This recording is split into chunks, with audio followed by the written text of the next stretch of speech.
Indians had all the knowledge of your medical science, this science, that science, that science. But God's science is in India. And for that, what are you going to do? When the question of God's science is concerned, what are you going to do about it? How are you going to work it out? That this is the science of God. And the God science has to be understood with full dedication and devotion. Because of the conditioning of the Western influence, the Western progress, sometimes we just do not know how to grasp this knowledge within ourselves. Very difficult. But if you can understand that as for science, we had to accept it fully from the West, you have to accept the knowledge of your spirit from the East. East has the knowledge of the spirit. For that, you have to be ready to receive it. But if you are still in your arrogance, if you are still in your own conditionings, then you cannot do it. Like a boy who comes from a village, was never known about science. And he suddenly put him in a science college. He said, "What is this nonsense? What's all this all? I have never known these things. Why should I use a test tube? Why should I go in the laboratory?" All kinds of things he can start saying. And this conditioning is there. Then he'll run away from school within 1 year or 2 years, maybe earlier. And that is what I find is their conditioning.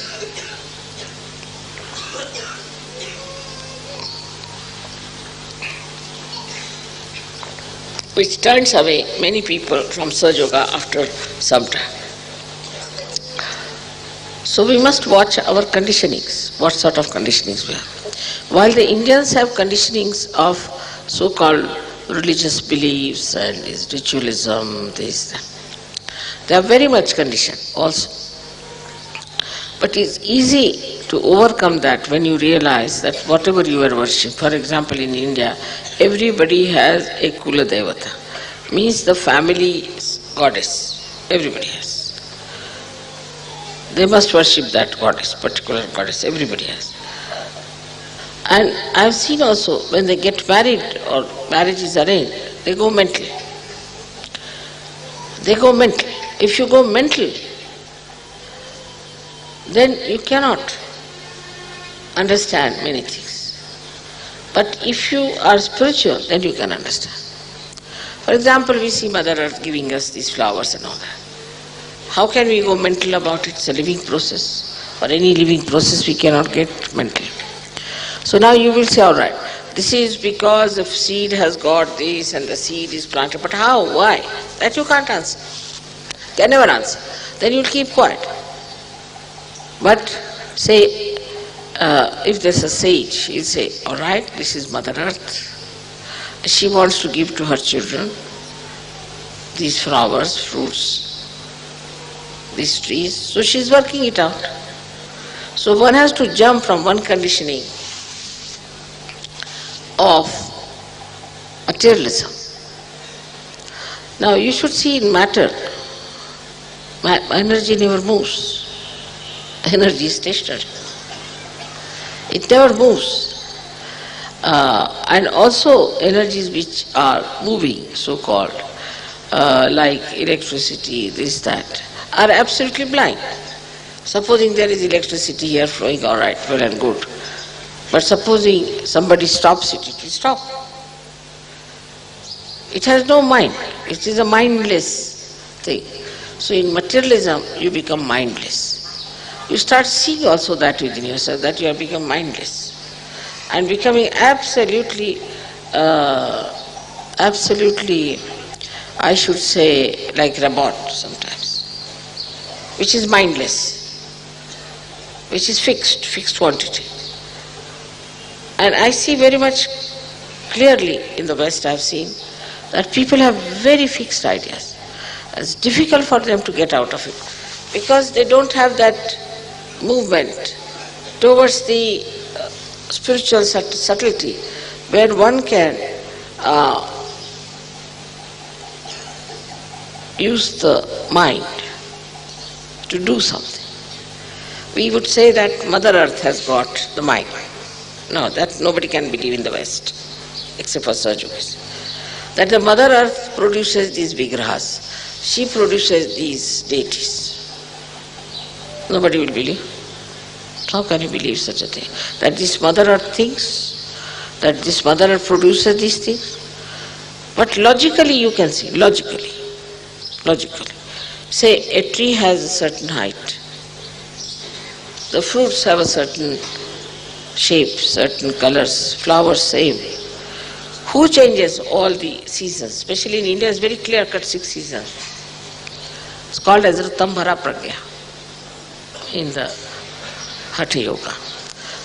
Now, that is the one which is a lady, which thinks. She has a mind of her own, she decides. And she works out everything. This concept was doubly denied in the West. First is that they cannot accept a goddess. Woman has no part.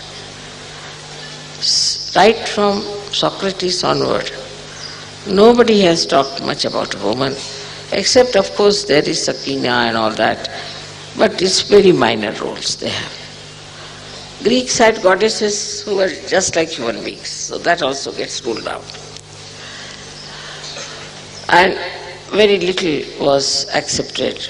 And when Christianity came, some of the Christians saw to it that there should be no mention of the mother in any way. But despite that, people worshipped the mother. They worshipped the mother of Christ as some like a goddess. Though in the Bible she's talked as a woman in a very derogatory style. She's addressed. So the conditioning of people is about the power of God who hangs somewhere in the air.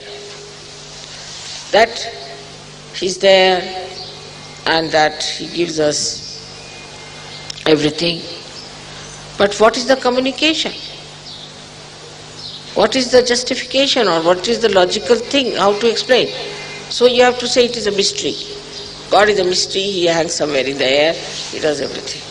And how can people believe in it? So the Christian conditioning has been even worse than, I think, Jew conditioning. Because they just took it out, Christ's mother away. Though the painters, artists wouldn't do that. They wouldn't accept. They had the mother there. But despite all that, the motherhood has not been respected that should have been in the Bible, which is a very wrong thing. While Mahalakshmi herself incarnated as Mother Mary. Herself. And to say about Mahalakshmi as a woman, I think is a great insult.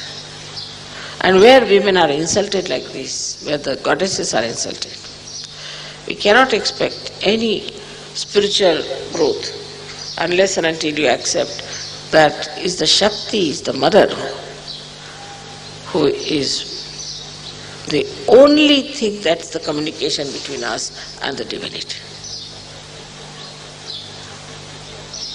So this conditioning, Christian conditioning, has to go out as far as the motherhood is concerned. It's very surprising sometimes when I see how these people are trying to bring down the level of a goddess to just a woman. So this is a very big blessing in India, that they respect Mother as the Shakti. And that the whole thing is done by the movement of the Shakti, by the thinking of the Shakti, by the coordination and the understanding and the planning of the Shakti only. It's not done by God Almighty. He's just a spectator. She does everything. Once that concept can fit into your heads properly, then you will see so many conditionings will drop out. Because religion was organized And in an organized religion you can put whatever you like, the way you want to put it. And it was such a big mistake. By that, people developed a lot of ego, lot of things against women. And also the first sin, they call the original sin and all that, is because of a woman. They really ill-treated women and they have no respect for them. So the women have changed their role, and instead of becoming mothers and goddesses, they have tried to become something like actresses. But you can understand that without the power, there is no sense in anything. And this is the power of love. And this is the power of truth. And once you get that power, you should humble down and know that this power is within us, which has given us all this knowledge, which has given us all this ability to raise the kundalini. All this is because of energy within us, the Shakti within us. Without that we are nothing. And that too is the mother who has done it. I do not know how much to press this point, but it's important, because I find, especially in England, some newspaper people came.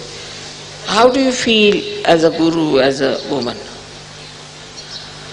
I mean, it's a kind of a thing, a woman, and as if I am sort of a that movement where women are starting a fight with the men, sort of a thing, and now this is another guru who is a woman, so she should be supported, or some sort of a nonsense that. It's only the mother who does this job. So there's no question of asking such a question. But that's what it is, that we should first know that it's the feminine quality of a woman as a mother is very powerful.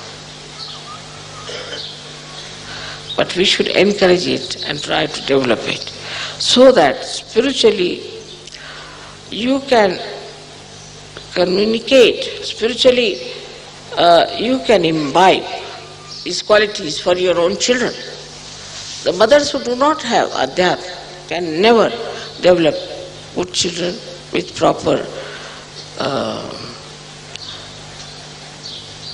emotions, with proper value system of morality. So it is very important for every mother to be very proud that they are mothers, and for girls who are going to be mothers to be very proud that they are going to be mothers and that they represent the Shakti. So now what is the part of the men is to take full advantage of that power by understanding, by complimenting, by looking after that power. I am not talking only about your wives, I am talking about your sisters, your daughters, your mothers, and the whole society, where women are to be respected and they have to be respectable. And women should try to be respectable, to try to know that they are the powers and they are the ones who will be used by this divine power as channels, more than men. But if they are useless, then of course they wouldn't bother about them. They would like to bother then about men much more than what you are. So it is important to understand what is your role in Sahaja Yoga. This is your role in Sahaja Yoga, and I am sure you can work it out. You can manage this part. You can equip yourself for this role, which is so beautiful and so good.